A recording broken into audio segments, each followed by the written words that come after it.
Alrighty, so the Cottontail, which is right over here, was established in 1967. And that was the year that Howard Hughs tended to fly out here and use the facilities. And it was run by a madame, and she retired in 2004, and that's when the place closed.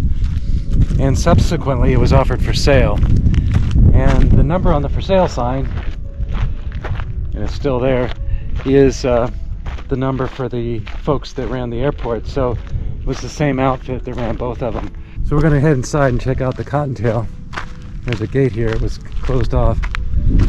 And you can see in the distance there's still a for sale sign.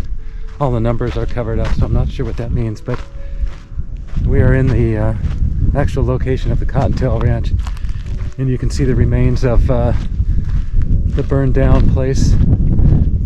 And then as I rotate around, we're going to head back.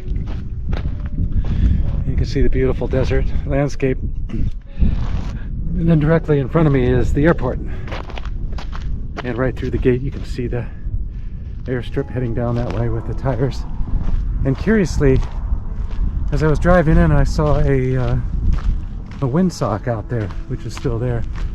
So I don't think anybody's landing here, but I guess if you were a bush pilot, you could sneak a landing in. If you look out that way, that's the road over toward Lone Pine and White Mountain, and Lida, which I think is abandoned town, is also over in that direction.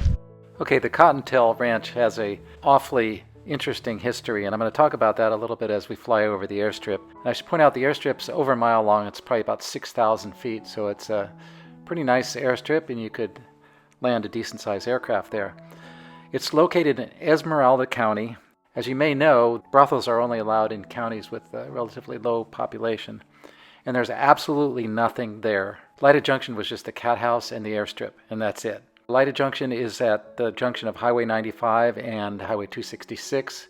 266 heads west back into California toward Big Pine. Highway 95, well, that'll take you back to Vegas. Now, Vegas is about 165 miles away, so this place was probably a 2.5-hour drive, and you can imagine in a small aircraft it would be maybe 30 minutes, so a really easy trip. And there's a story about Howard Hughs that I'm going to share in a minute, but at the end of this, it's a really complicated, convoluted story. But what we do know is we're pretty sure that Howard Hughs did visit this place a number of times back when it opened in 1967. In the 70s, the BLM was trying to close it, and I guess maybe it was partially on leased land or something like that. The Madam Beverly Harrell was very political, and she was quite a show person. There's a lot of drama around this concept, but she was able to keep the brothel back then in the 70s. I should also point out that she wrote a book in 1975 about the brothel and all about the colorful stuff that was going on there, and the book is called An Orderly House.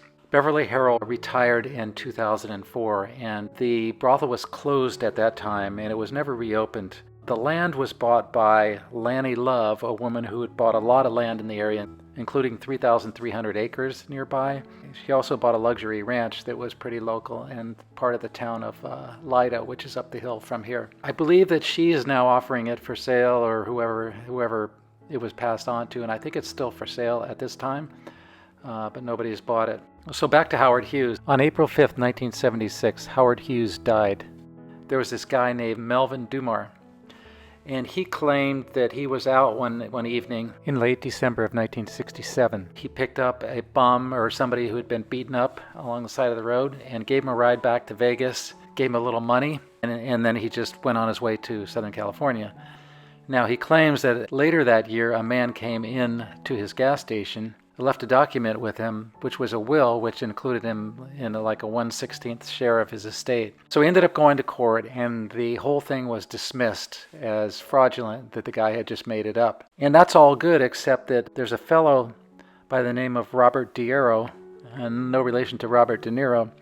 Diero claims that he flew Hughes to the brothel one evening and fell asleep, and apparently Hughes was very disorderly and was booted out. Diero woke up and Hughes was nowhere to be found, so he flew back to Vegas and assumed that he would be fired. And he ended up not being fired. The reason he believes he wasn't fired is because he felt like he had knowledge of what Hughes was doing, so Hughes didn't want to let him go and have him talk, so he kept his job. But the weird thing about the whole story is that you could certainly dismiss Melvin Dummar's claim that he was part of the will as completely fraudulent.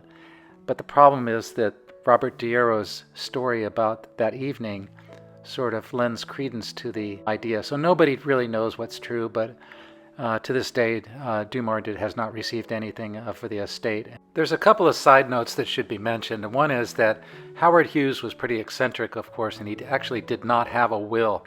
So this was a handwritten will.